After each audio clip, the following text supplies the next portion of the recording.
मराठा समाज हा अस्वस्थ झालाय, दुःखी झालाय.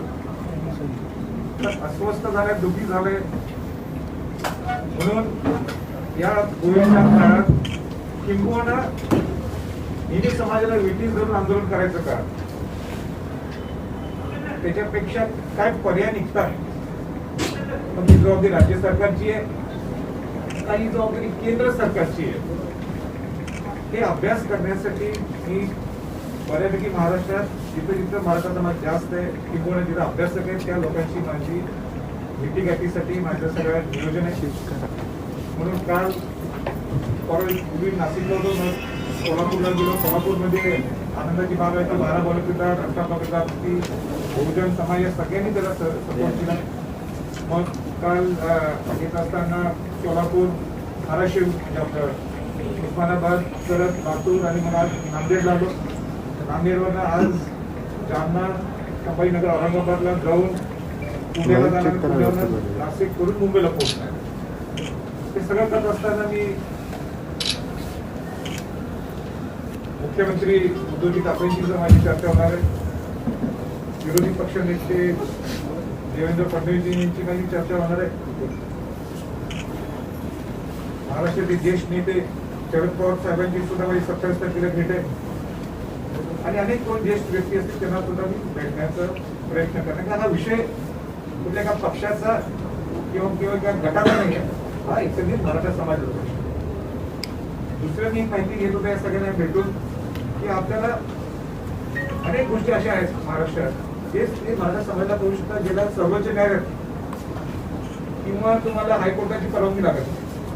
त्या गोष्टी आपल्याला कशा मांडता येतील, कशा पद्धतीने प्रेशर टॅक्टिक्सनी किंवा दबाव याच्याने करता येईल, किंवा हे जर सरकार ऐकतच नसेल तर मग अन्यथा वेगळे मार्ग कुठले? पहिला सूर आमचा हाच आहे की चर्चा व्हायला पहिल्या तिने ऐकायला पाहिजे. म्हणून ते 27 किंवा 28 तारखेला 2 ते 1 दिवसाच्या पुढे लोकांना भेटायचं म्हणून 1 दिवस पुढे गेला तरी काही फरक पडत नाही. म्हणून बहुतेक माझ्या अंदाजे 28 तारखेला सुद्धा मीटिंग होण्याची शक्यता आहे. मीटिंग आहे, प्रेस होण्याची शक्यता आहे. काय आपल्याला विचारायचं असेल तर आपण विचारू शकतो.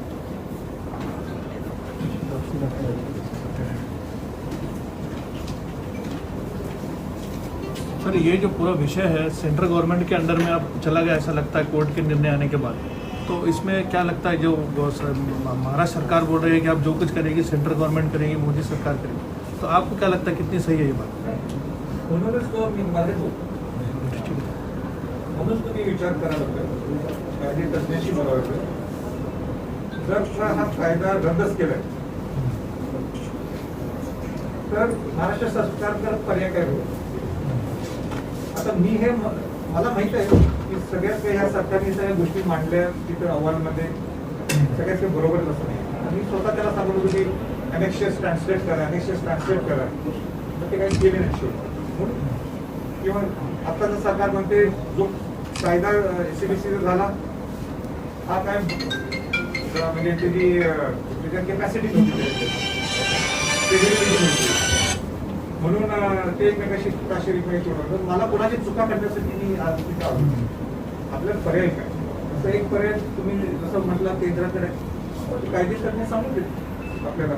मी अभ्यास करून मी तयार केलं या लोकांसाठी, त्यासाठी मी भेटायला लागलो की आपल्याला आता मार्ग काही निघतो का? जर राज्य सरकारकडं हा एक मार्ग आहे तर दुसरा मार्ग केंद्र सरकारकडे आहे. जसं 102 घटना दुरुस्ती, इथं 102 घटना दुरुस्तीमध्ये पूर्णपणे पार्लमेंटने काय सांगितलं होतं की राज्याला अधिकार आहेत SCBC फॉर्म करा. पण कोर्टाने सांगितलं 2:3 नाहीये. आता त्यांनी पुन्हा याचिका दाखल केलेली आहे. आता पुन्हा याचिका दाखल केल्यानंतर ते कोर्ट मान्य करेल काय नाही. मान्य केलं तर पुढची स्ट्रॅटेजी आपली काय असेल? पहिले मान्यच केलं नाही त्यांनी, तर मग पुढची स्ट्रॅटेजी काय असायला पाहिजे? या सगळ्या गोष्टी मी या सगळ्यांची बोलायला लागलो आणि ते 9 तारखेला फोकस म्हणून आपल्या 27 ला 28 दोन वेळेस राज्य शासन पहिल्या वेळेस कमी पडला असेल तर दुसऱ्या वेळेस मला या यांच्या गटतटाच्या पक्षी याच्यात मला पडायचंच नाही. मराठा समाजाला इतकंच माहिती आहे की आम्हाला तुम्ही कशी मदत करता हे सांगा. तुमचे काय हेवे दावे तुम्ही ठेवत जा. तुम्ही मला या सरकारने जसं मी म्हटलं रोहितनी माझं मत म्हटलं की अनेक्षच या सरकारने रोहितगिरी वकिलांचे जे होते की खालचा जो बॅक फोर्स होता त्यांनी ते अनेक्शन दिलंच नाही ट्रान्सलेट करून. मी एक 10 अशोकराव चव्हाणांचा बोलतो पण शेवटपर्यंत ते अनेक्शन ट्रान्सलेट झालंच नाही. पण हे आता हे सगळे जुन्या इतिहास सांगण्यापेक्षा माझं तुझं करण्यापेक्षा मार्ग काय काढता येईल ते सांगा. मला वाईट वाटतंय की आजही सरकारचे सत्तेधारीतले लोक सुद्धा आणि विरोधी पक्षातले सुद्धा तुम्ही आताही मार्ग काय काढायचे बोलत नाही. हा चुकलाय तो एकमेकांना दोष करतात. समितीचे अध्यक्ष अशोक चव्हाणांवरही बऱ्याच टीका झालेल्या आहे. तर तुमचं काय म्हणणं आहे? म्हणजे जे वकिलांना संपर्क करायचा होता, वारंवार जायचं होतं, ते एकदाही सुप्रीम कोर्टात त्यांनी हजेरी लावली नाही. आपणही काही आरोप केले होते दिल्लीमध्ये सुप्रीम कोर्टात. आपलं काय? वैयक्तिक कोणाच्यावर बोलायचं नाही. जे मी कोणाला टीका केली नाही. मी नेहमी सूचना देतो. मी अशोकराव चव्हाणांना सूचना दिल्या.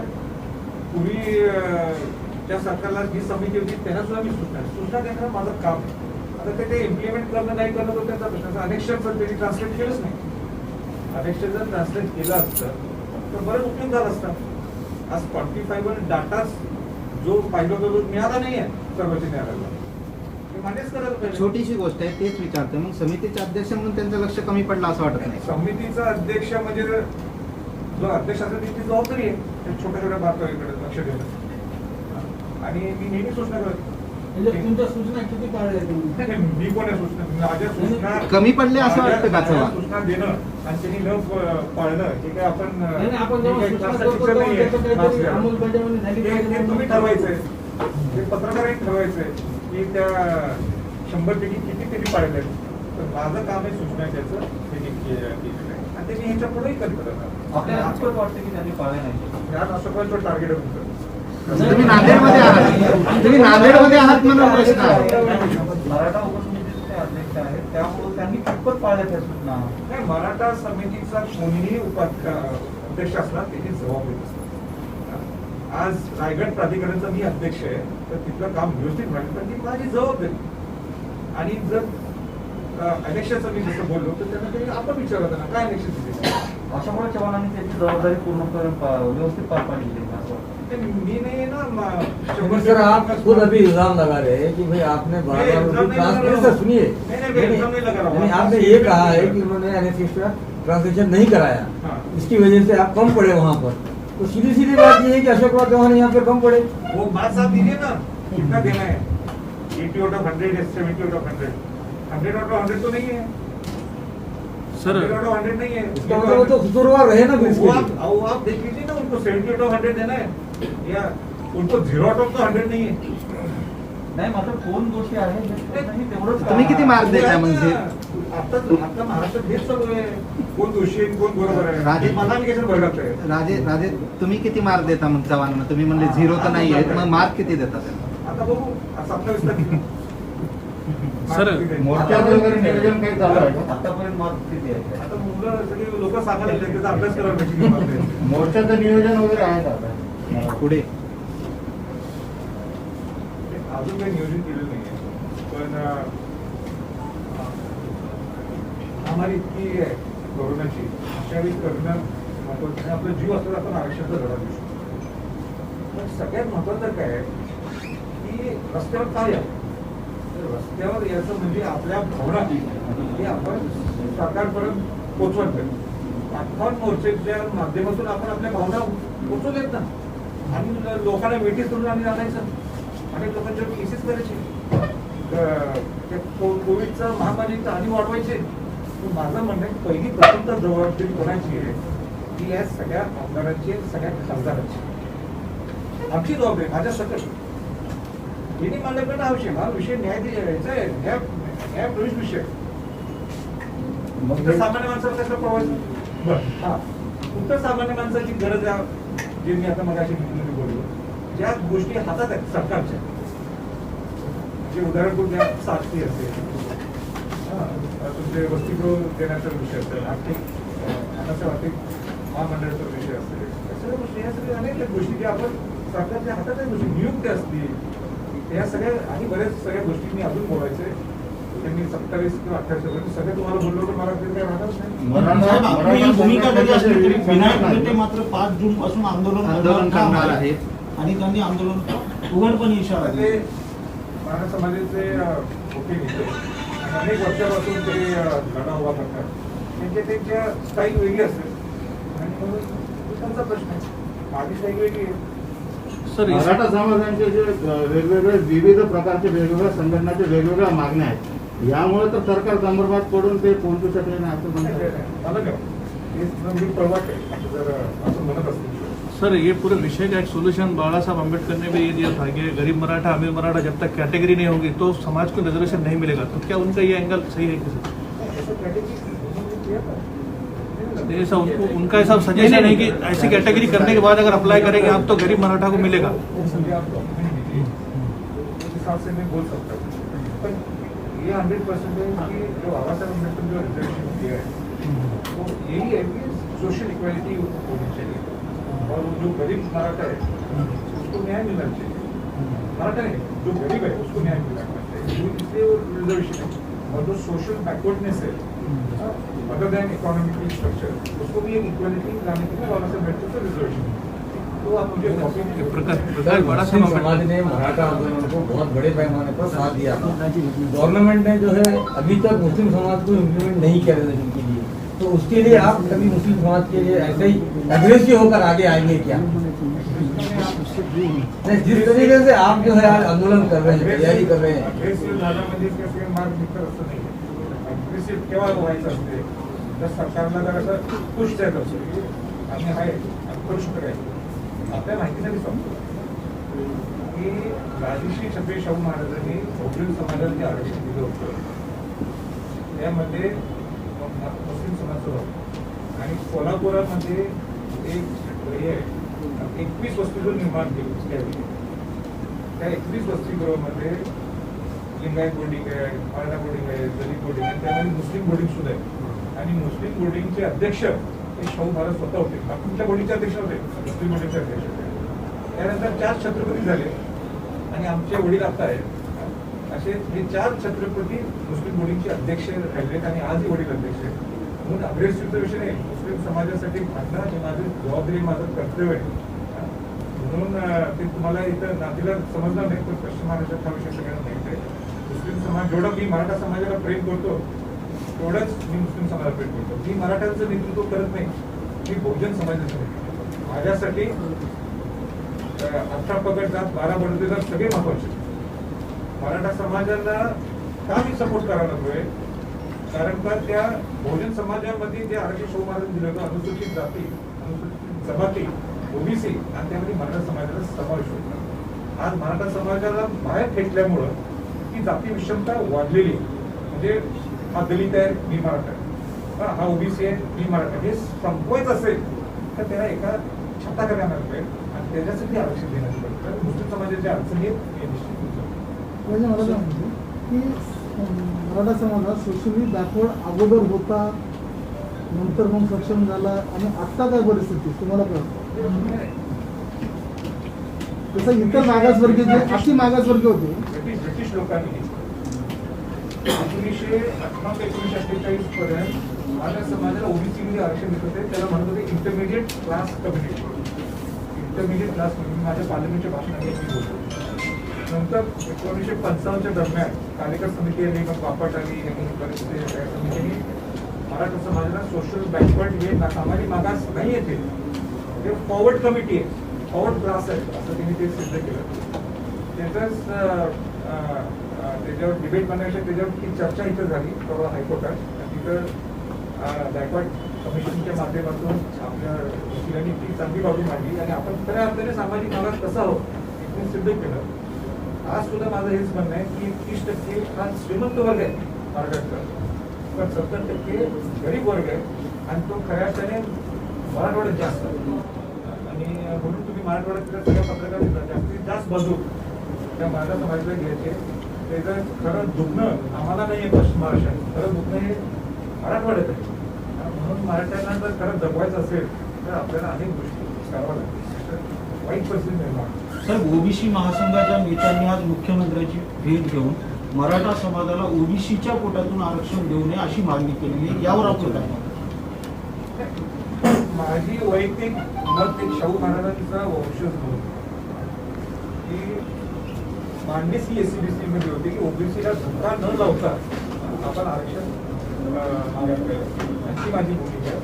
अनेक संघटनांचं म्हणणं आहे की आपल्याला ओबीसी मध्ये घालावं, पण ते घालता येते का? तुम्ही स्वतः सामाजिक मागास नाही आता तुम्ही ओपन मध्ये गेला तो सुद्धा टेक्निकल विभाग आहे.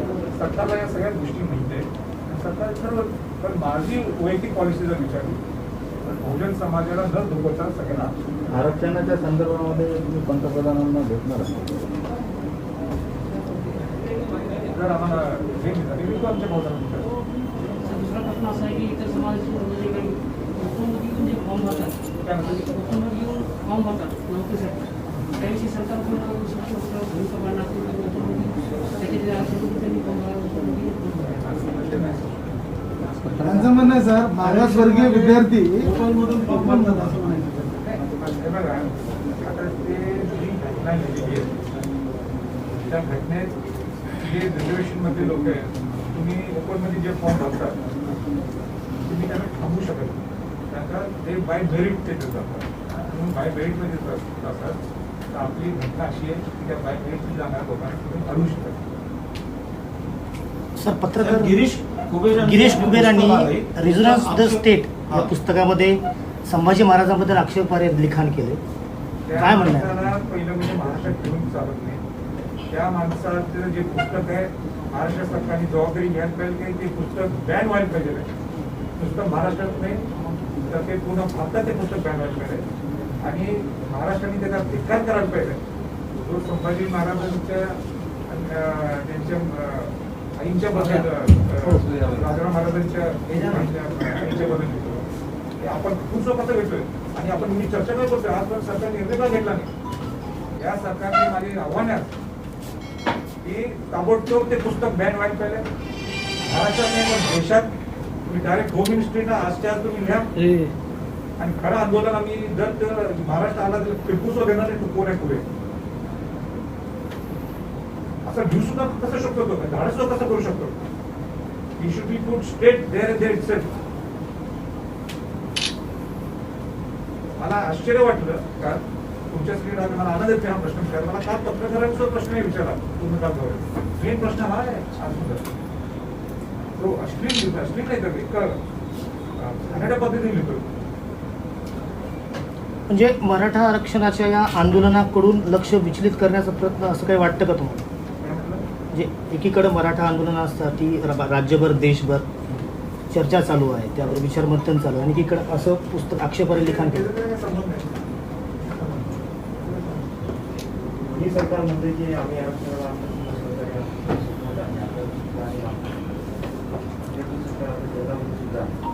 नेमकं लोकांमध्ये इतकं सगळं माहिती सरकारची भूमिका काय आहे, काय वाटतं? मुलांना तुमचं दोन एकमेक आशे ओढण्यापेक्षा आपण समाजाला काय न्याय देऊ शकतो त्यासाठी माझं. भाजप सरकार आलं तर होईल का आरक्षण? भाजपाचं सरकार महाराष्ट्रात आलं तर केंद्राचा सपोर्ट मिळून आरक्षण होईल का? मी चंद्रकांत दादा पाटील असतो